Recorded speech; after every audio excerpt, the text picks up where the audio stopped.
Assalamualaikum warahmatullahi wabarakatuh. Innal hamdalillah nahmaduhu wa nasta'in wa nastaghfiruh wa na'udzu billahi min syururi anfusina wa min sayyiati a'malina. May yahdihillahu fala mudhillalah wa may yudlil fala hadiyalah. Asyhadu an la ilaha illallah wahdahu la syarikalah wa asyhadu anna Muhammadan abduhu wa rasuluh. Allahumma salli ala Muhammad wa ala ali Muhammad kama sallaita ala Ibrahim wa ala ali Ibrahim wa barik ala Muhammad wa ala ali Muhammad kama barakta ala Ibrahim wa ala ali Ibrahim innaka Hamidum Majid. Ikhwanu fiddin rahimakumullah, ibu-ibu, bapak, saudara-saudara jamaah salat maghrib dan salat isya insyaallah Masjid Al-Muttaqin rahimakumullah. Alhamdulillah, kita bersyukur kepada Allah Subhanahu wa taala masih diberikan nikmat sehat, nikmat kesempatan untuk terus beribadah kepada Allah. Salawat serta salam kita tujukan kepada Nabi dan kepada Rasul kita, Nabi Muhammad sallallahu alaihi wasallam. Tentunya kita kehilangan Bapak Haji Rahmadi Rudi. Beliau Masya Allah sosok yang luar biasa, dan beliau mewakili pengurus Masjid Al-Jihad dan juga jamaah Masjid Al-Jihad mengucapkan inna lillahi wa inna ilaihi raji'un. Mudah-mudahan amal ibadah beliau diterima oleh Allah Subhanahu wa taala. Semua ketaatan yang beliau kerjakan sebab besar untuk mendapatkan rahmat dari Allah Subhanahu wa taala. Dan tentunya mudah-mudahan keluarga yang ditinggal itu mendapatkan kesabaran, sabar, karena ini memang musibah yang terjadi yang telah ditetapkan oleh Allah sebelum penciptaan langit dan bumi 50.000 tahun. Semua kita sudah ditetapkan oleh Allah Subhanahu wa taala. Dan kita tentunya hanya dituntut untuk terus berusaha dan berdoa. Karena tidak ada hajat yang paling diinginkan oleh orang yang sudah diwafatkan oleh Allah kecuali beliau berharap sekali untuk mendapatkan doa dari orang-orang yang masih hidup. Tidak ada hajat dan keinginan yang sangat besar yang dirasa oleh orang-orang yang sudah diwafatkan, kata Nabi, kecuali mendapatkan aliran doa. Doa dari orang-orang yang masih hidup. Dan sesungguhnya doa yang kita minta kepada Allah untuk saudara-saudara kita yang sudah diwafatkan, itu kemaslahatannya kembali kepada kita. Sebagaimana pernyataan Nabi sallallahu alaihi wasallam, da'watul muslim bi dhahril ghaibi mustajaban wa ala ra'si malik fayaqulu amin walaka bimisli. Sesungguhnya, kata Nabi, doa seorang muslim tanpa sepengetahuan dia sedang didoakan, tanpa sepengetahuan orang tersebut dia sedang didoakan, tahu-tahu dia dapat aliran doa, mustajabatun, kata Nabi, itu sangat diijabahi oleh Allah. Kenapa? Sebab utamanya adalah ada roksihi malak. Kenapa itu begitu diijabahi? Karena ada malaikat yang ditugaskan oleh Allah mencari siapa-siapa dari hamba Allah yang mendoakan saudaranya. Kalau ada seorang muslim yang mendoakan saudaranya tanpa sepengetahuan dia sedang didoakan, maka malaikat yang ditugaskan oleh Allah tersebut pun mengucapkan amin, ya Allah ijabahi doa orang ini. Dan malaikat tersebut pun berkata walaka bimisli, dan engkau pun juga mendapatkan doa dari apa yang kau minta untuk saudaramu. Kalau kita mendoakan saudara kita, ya Allah ampuni beliau, ya Allah rahmati beliau, maka malaikat juga menyatakan engkau juga mendapatkan ampunan dan mendapatkan rahmat. Karena semua ketaatan yang kita kerjakan itu hakikatnya kembali kepada kita. Kebaikan yang kita lakukan itu semuanya kembali kepada kita. Kita berbuat baik kepada orang lain, kita bantu orang lain, maka sebenarnya kebaikan tersebut kemaslahatannya kembali kepada kita. Paling tidak kita mendapatkan aliran pahala. Paling tidak kita mendapatkan aliran pahala. Belum lagi doa-doa dari malaikat-malaikat Allah Subhanahu wa taala. Baik, di kesempatan malam hari ini kita akan bersama dengan sunnah yang dianjurkan Nabi berkaitan dengan penyelenggaraan jenazah yang diperintahkan. Kita akan mulai dari awal kematian seorang muslim, awal kematian seorang mukmin. Nabi itu pernah berikan isyarat, sebagaimana yang dikuatkan dengan pernyataan Allah wasaku bisaq. Ketika kaki itu sudah mulai mendekat antara kaki dengan kaki yang lainnya, dengan kaki yang satu sudah mulai mendekat, itu awal terjadi sakaratul maut. Kalau kita memperhatikan, dan mungkin sekarang kita bisa artinya memahami. Tapi kadang di masa yang berat, kita tidak terpikir lagi. Karena ada kekhawatiran, kegelisahan dan yang lainnya. Kalau ada saudara kita, keluarga kita, siapapun, orang tua kita, anak kita atau siapapun, dia dalam keadaan sakit. Kita bicara orang yang dalam keadaan sakit, kemudian di masa kritis, ada isyarat saku bisaq atau ketika kaki dengan kaki itu sudah mulai mendekat, beparak sudah batis, itu awal masa terjadinya sakaratul maut. Kita memang tidak melihat terjadinya sakaratul maut, tidak ada yang mengatakan ini perkara-perkara gaib, tapi ini isyarat. Ketika sak bisaq, ketika kaki dengan kaki itu sudah mulai mendekat, maka ini awal terjadinya sakaratul maut, dicabutnya ruh dari ujung kaki sampai tenggorokan, mulailah berjalan. Dan itu masa yang sangat berat. Tidak ada keadaan yang paling berat yang dirasakan oleh seorang muslim kecuali pada masa sakaratul maut. Tidak ada keadaan yang sangat mengkhawatirkan kecuali di masa sakaratul maut. Di saat itu berjalanlah ruh dari ujung kaki sampai tenggorokan. Dan ini ujian yang paling berat yang dirasakan oleh siapapun. Disitulah kita, peran keluarga, peran anak, peran orang tua, suami atau istri, siapapun dia. Untuk apa? Untuk menemani orang tersebut, mentalkinkan, mengajarkan kalimat la ilaha illallah. Mengajarkan kalimat la ilaha illallah. Laqinu mautakum biqauli la ilaha illallah. Ajarkan saudara-saudara kalian, orang yang akan meninggal dunia, kata Nabi, dengan ucapan kalimat la ilaha illallah. Faman qala la ilaha illallah, siapa yang mengucapkan kalimat la ilaha illallah fi akhir hayatihi, di akhir dari kehidupannya, maka dipastikan orang itu berada dalam surga Allah Subhanahu wa taala, dakhalul jannah, kata Nabi. Di masa itu kita dituntut untuk mengajarkan. Siapa yang paling berat untuk mengajarkan orang yang dalam keadaan kritis, dalam keadaan berat, dalam keadaan sakaratul maut? Yang paling dianjurkan untuk mengajarkan orang tersebut adalah orang yang paling dekat dengan calon mayit tadi. Kalau dia punya 2-3 orang anak, 4-5 orang anak, cari yang paling dekat, kira-kira yang paling dekat dengan orang yang akan meninggal tadi. Karena berat bagi calon mayit ketika terjadi keributan, terjadi kegundahan di sekitar dia akan terganggu. Sebenarnya mohon maaf, ketika ada dari keluarga kita, dia dalam keadaan berat, dalam keadaan sakaratul maut, berkumpul boleh, benar, berkumpul itu boleh. Tapi menangis sejadi-jadinya, ini akan memperberat, mempersulit orang tersebut. Dia harus fokus, dia harus konsen, karena ini masa yang paling sulit. Sehingga diharapkan yang paling dipercaya, yang paling dekat dengan orang yang meninggal, hubungan yang paling dekat, dia yang membisikkan di telinganya. Dia membisikkan di telinganya. Dia yang mengucapkan kalimat la ilaha illallah.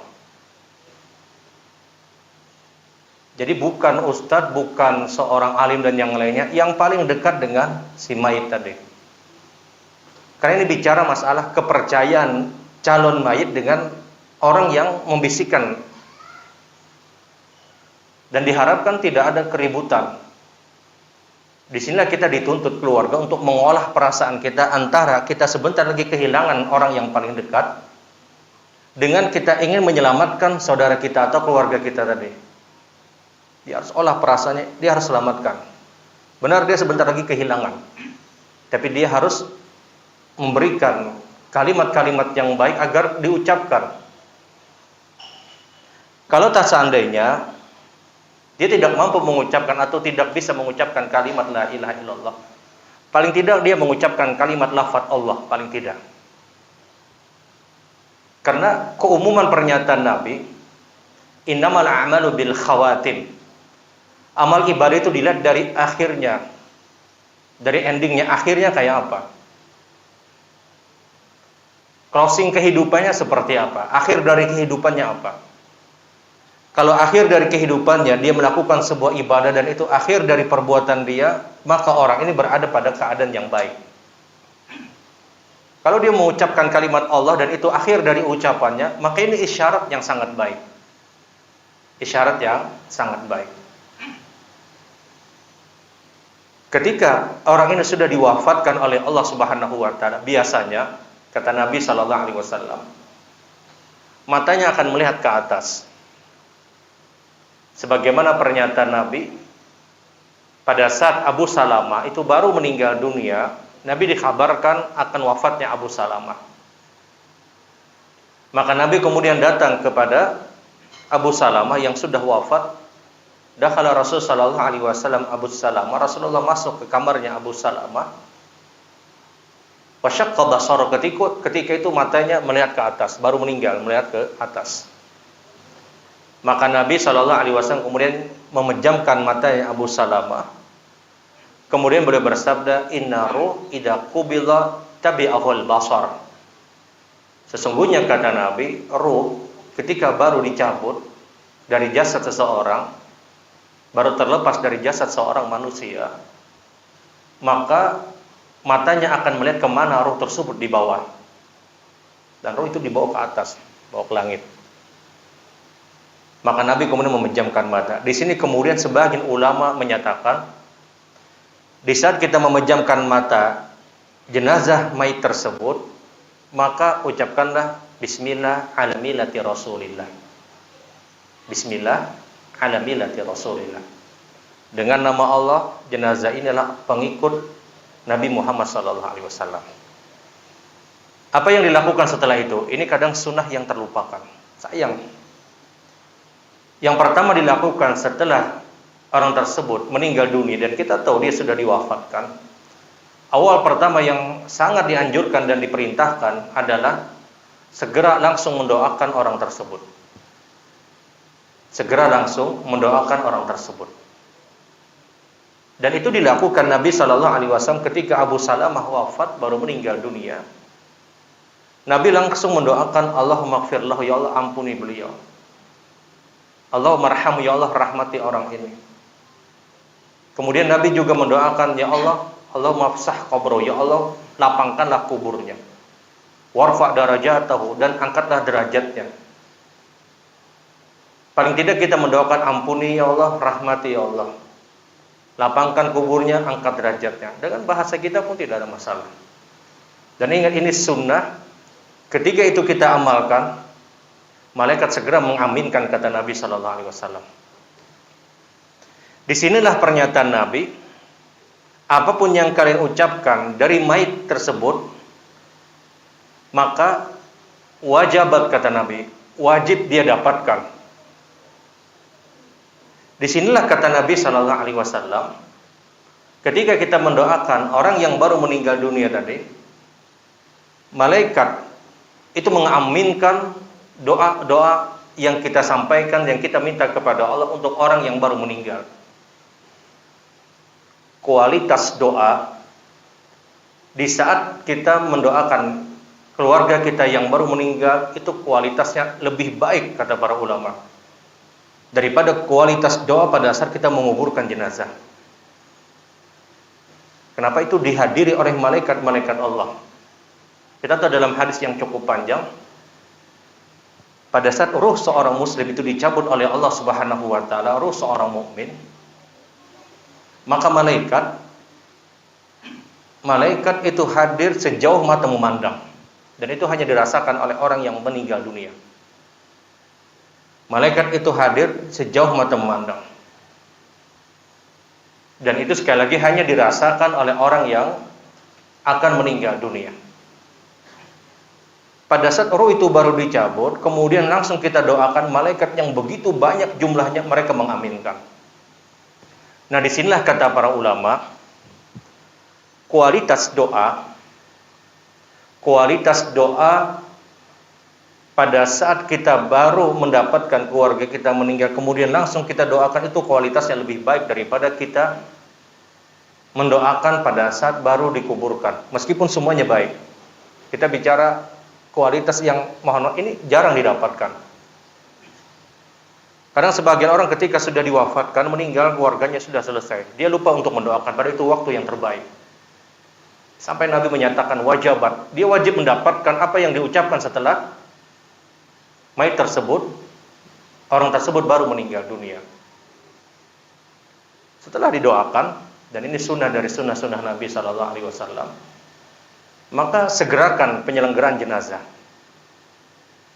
Rasul SAW beliau bersabda, kata Nabi, asri'u bil janazah, fa in takun salihah. Segerakan penyelenggaraan jenazah, kata Nabi. Kalau seandainya jenazah tersebut adalah orang yang saleh, orang yang baik, maka kata Nabi, fa khairun tuqaddimuna, maka sungguh engkau telah melakukan kebaikan untuk mayit tersebut dan pahala bagi engkau, kata Rasulullah.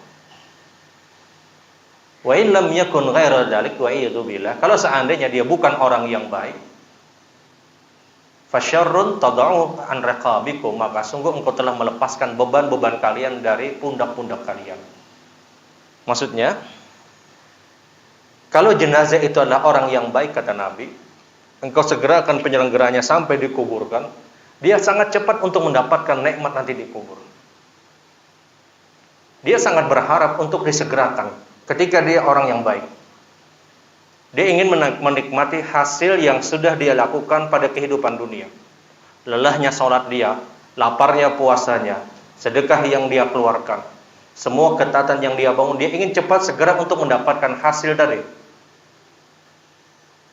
Karena ibadah itu lelah. Datang ke masjid, harus datang misalnya di sholat yang 5 waktu, perlu pengorbanan. Qiyamul lail misalnya, ini perkara yang berat. Puasa misalnya, sesuatu yang berat. Orang yang tersebut, kata Nabi, yang dia adalah orang yang baik, dia ingin cepat untuk mendapatkan hasilnya, mendapatkan kenikmatan.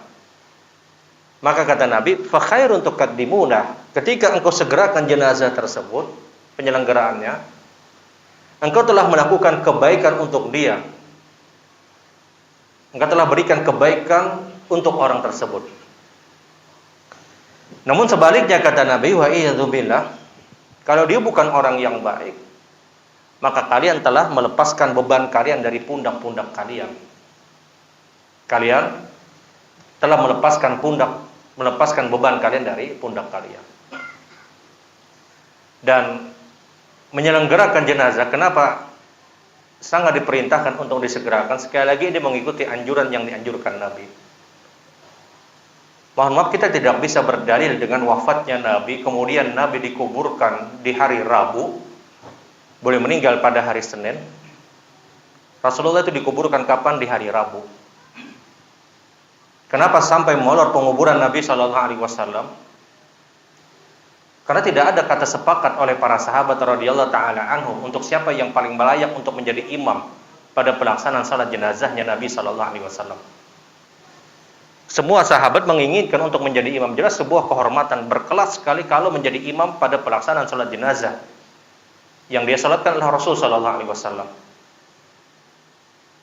Sehingga diputuskanlah ketika Nabi wafat pada hari Senin, diputuskanlah bahwasanya tidak ada yang berhak untuk menjadi imam. Siapapun bisa untuk menjadi imam. Artinya datang 5 orang, datang 6 orang, dipilih siapa silahkan. Tidak semua sahabat langsung. Datang kelompok yang lain kemudian ikut mensolatkan. Kaum perempuan juga ikut mensolatkan. Bahkan anak-anak juga ikut mensolatkan. Terus bergilir. Dan itu sampai di hari Rabu. Tidak putus pada saat itu. Senin Nabi diwafatkan di waktu duha. Karena Senin subuh ketika itu Nabi masih melaksanakan sholat subuh. Ya, pelajaran Nabi di masa yang sangat berat, kritis sekali, Nabi masih memaksakan diri melaksanakan sholat subuh. Kenapa? Kita pegang amalan ini dalam hidup kita. Siapa yang mengerjakan sholat subuh berjamaah, fahuwa fi dhimmatillah, dia berada dalam jaminan Allah. Kalau ada orang yang mengerjakan sholat subuh di hari tadi dan dia diwafatkan di hari ini, dia dapat jaminan dari Allah. Pegang amalan ini. Ketika kita mengerjakan sholat subuh di hari itu dan kita diwafatkan di hari itu, kata Nabi, fahuwa fi dhimmatillah, dia berada dalam jaminan Allah. Yang kalau seandainya dia diwafatkan pun di hari itu, dia akan sangat tenang. Kenapa? Dia sudah dijamin. Kecuali urusannya adalah hubungan dengan manusia. Hak-hak manusia dia dituntaskan, dia selesaikan.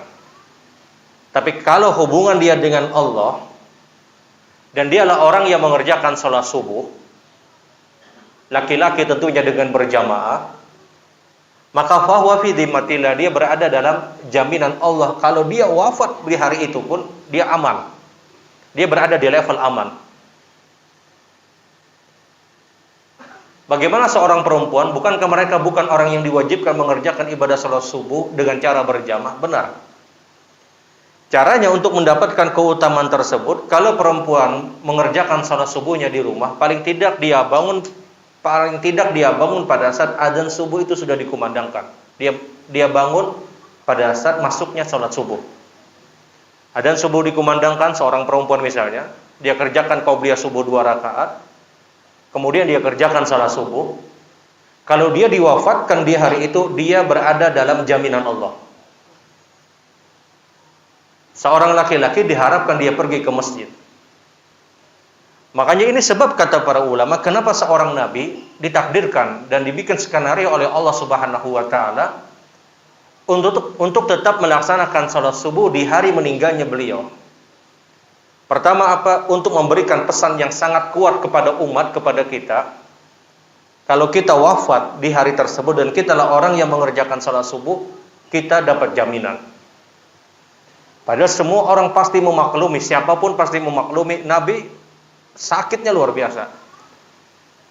Kita tahu berapa panasnya suhu Nabi ketika beliau itu sakit. Rasulullah itu punya suhu badan ketika panas pada saat sakit, bidi'faini birrajul, 2 kali lipat dari panasnya manusia biasa. Kalau panas itu 38, maka Nabi ada di 76 derajat. Sampai sahabat itu cerita, pada saat kami mendatangi Nabi Shallallahu Alaihi Wasallam, kami belum menyentuh kulitnya Rasul, kami baru menyentuh selimutnya Nabi, itu kami sudah merasakan hawa panas yang begitu kuat. Belum lagi kulit Nabi Shallallahu Alaihi Wasallam. Bayangkan, ini demamnya luar biasa, panasnya luar biasa, sampai Nabi itu pingsan saking panasnya. Padahal kita tahu bagaimana kekuatan fisik Nabi. Nabi itu kekuatan fisiknya tidak diragukan. Beliau berperang, beliau puasa, beliau melakukan ini dan itu. Di saat masa yang berat ini, semua orang maklum kalau seandainya Nabi tidak mengerjakan salat subuh berjamaah pun, itu pasti dimaklumi. Kenapa? Ini darurat. Dan kita tahu Nabi pun sudah mengutus Abu Bakar untuk menjadi imam pada saat itu. Faktanya Abu Bakar tidak mampu untuk menjadi imam. Kenapa? Karena merasa tidak pantas masih ada Rasul Sallallahu Alaihi Wasallam. Hanya Abu Bakar Allah Akbar, beliau tidak mampu, pingsan. Dibangunkan, kemudian takbir lagi Allah Akbar, tidak mampu lagi, terjatuh lagi. Kenapa wahai Abu Bakar? Saya tidak mampu jadi imam sementara Nabi masih ada, kata Abu Bakar As-Siddiq. Akhirnya dipaksa Abu Bakar tetap menjadi imam. Di tengah-tengah Abu Bakar menjadi imam, hadirlah Nabi Shallallahu Alaihi Wasallam. Rasulullah memaksakan dia untuk hadir mengerjakan salat subuh. Abu Bakar mengetahui kedatangan Nabi, beliau mundur, kemudian Rasulullah menjadi imam. Dan Kenapa ini ditetapkan oleh Allah? Pertama, untuk memberikan pesan yang kuat kepada umat Nabi, jaga ini salat subuh.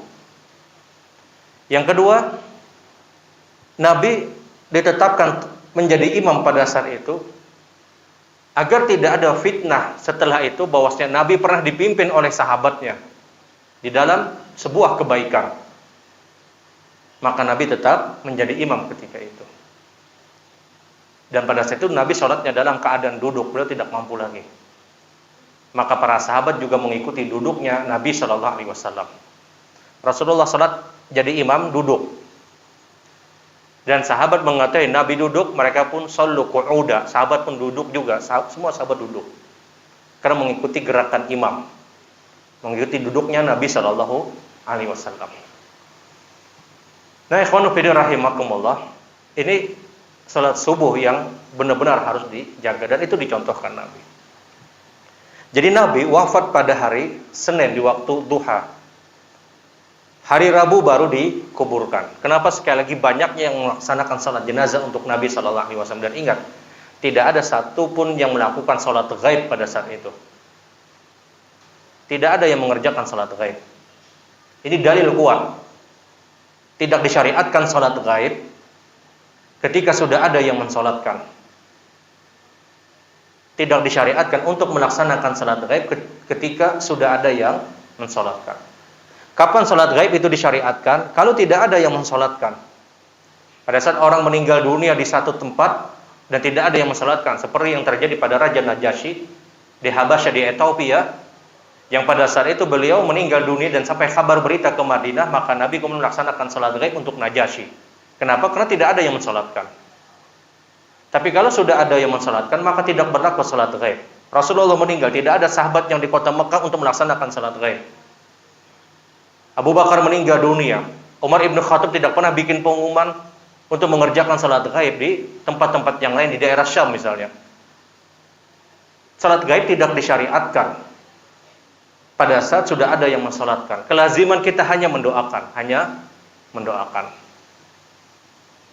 Nah, jadi kembali kepada kepengurus jenazah tersebut, penyelenggaraan jenazah itu disegerakan. Tidak bisa kita berdalil dengan dikuburnya Nabi sampai di hari Rabu, tidak.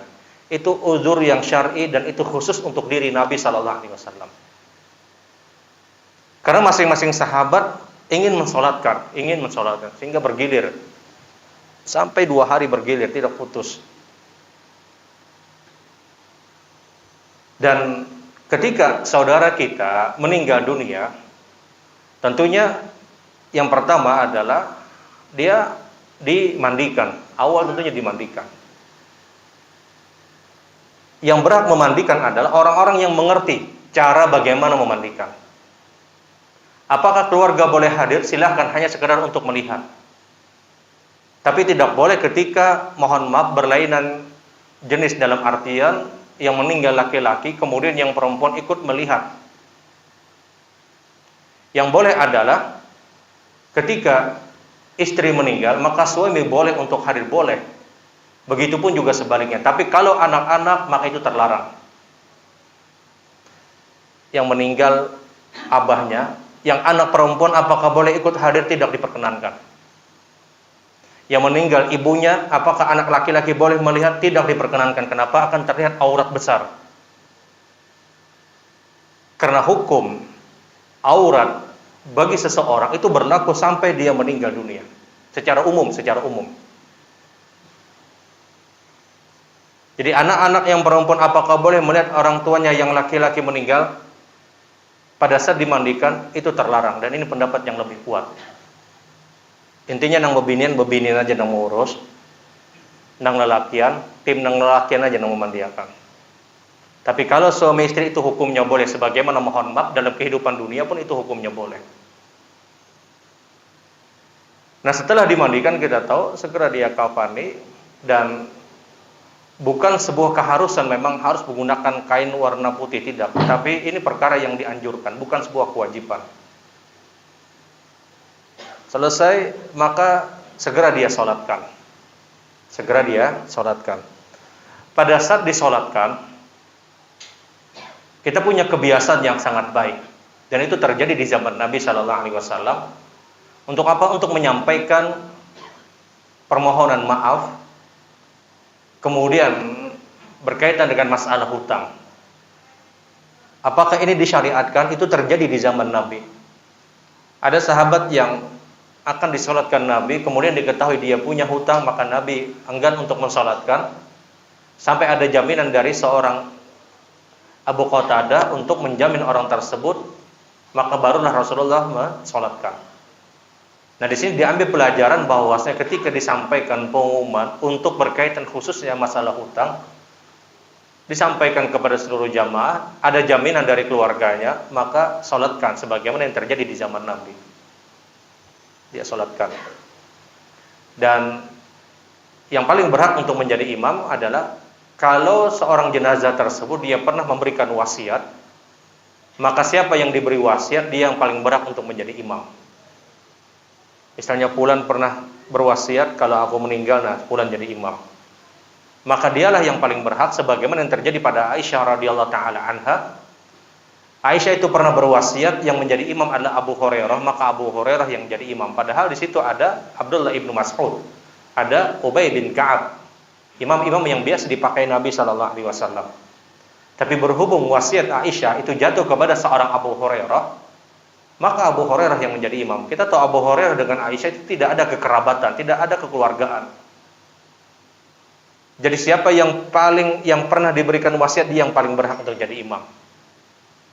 Kalau tidak ada, maka dia punya pilihan, imam yang ada di tempat tersebut atau keluarga terdekat. Silahkan, ini khilaf. Ini khilaf yang cukup kuat.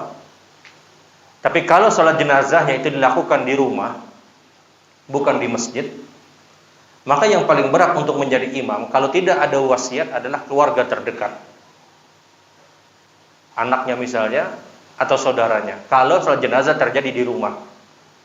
Tapi kalau salat jenazahnya terjadi di masjid, maka ini khilaf. Ada pendapat yang menyatakan imam yang ada di tempat tersebut, atau keluarga yang mungkin menyerahkan kepada orang lain. Ini khilaf. Dan diharapkan ketika kita ingin mensolatkan keluarga kita atau orang yang terdekat dengan kita tadi, adalah diharapkan cari jamaah yang kira-kira banyak yang mensolatkan, tempat yang banyak mensolatkan. Karena ini berkaitan dengan doa. Nabi sampai menyatakan, barang siapa yang disolatkan arba'ina rajula, 40 orang, la yusyrikuna billahi syai'a, 40 orang ini tidak melakukan kesyirikan, maka doa 40 orang ini akan bermanfaat kepada jenazah tadi. 40 orang yang dia tidak melakukan kesyirikan. Dalam riwayat yang lain, siapa yang disolatkan 100 orang, kata Nabi, 100 orang adalah orang-orang yang baik dan dia tidak melakukan kesyirikan, maka sungguh dia mendapatkan syafaat. Yang meninggal dapat syafaat. Di sini jelas, semakin banyak yang mensolatkan, semakin bermanfaat untuk mayit tersebut, untuk jenazah tersebut. Sehingga kalau kita meminta, atau kita misalnya mendapatkan keluarga kita meninggal dunia, cari kira-kira tempat yang banyak orang itu mensolatkan. Mohon maaf, kalau misalnya 1000 orang yang mensolatkan, kalau 1000 orang yang mensolatkan, kalau Masjid Al-Jihad full misalnya, kalau full itu di bawah itu sampai bawah eskalator itu 700, naik ke atas 200, 300, 1000-an itu dapat. Kalau yang mensolatkan itu 1000 orang, mencari 40 orang tidak melakukan syirik itu mudah. Dari 1000 orang ini, atau dari 1000 orang ini 100 orang dia tidak melakukan syirik, insya Allah itu mudah. Jadi cari tempat yang kira-kira banyak untuk mensolatkan. Agar apa? Agar bermanfaat doa mereka. Agar doa mereka itu bermanfaat. Karena semakin banyak doa itu dikirim untuk orang yang meninggal dunia, dia semakin nyaman nanti. Orang ini akan semakin mendapatkan ampunan dan rahmat dari Allah. Sehingga cari tempat diharapkan yang artinya dia mendapatkan doa dengan orang-orang yang banyak. Nah, setelah kita mensolatkan, Maka tidak ada amalan-amalan yang lain bahwa jenazah tersebut tidak ada kalimat-kalimat apapun dengan ucapan-ucapan yang mohon maaf, tidak ada anjuran. Karena setelah pelaksanaan salat jenazah tidak perlu lagi untuk mendoakan. Kada perlu nang mohon maaf nang khair-khair itu kada perlu lagi sudah. Isyhadu ala anna hada min alil khair. Saksikan bahwasanya orang yang meninggal orang yang baik, khair jangan di belakang. Sampai 2-3 kali aur khair aja. Itu tidak berlaku. Karena berlaku asri'u bil janazah, segerakan jenazah tersebut kata Nabi. Sebenarnya doa tersebut itu dialamatkan kapan? Dialamatkan pada saat orang tersebut baru meninggal dunia. Kita yang minta, ya Allah orang ini orang baik, ya Allah ampuni dia. Karena itu diaminkan oleh malaikat-malaikat Allah Subhanahu wa taala. Dia bawa jenazah tersebut, dia segerakan. Nah, pada saat selesai kita membawa ke pekuburan, ambil poin yang sangat penting saja. Pada saat menurunkan jenazah, ini kadang terlupakan.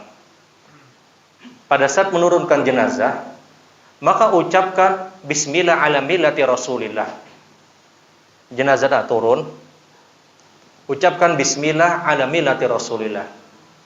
Ini kadang pun terlupakan, padahal itu sangat menentukan.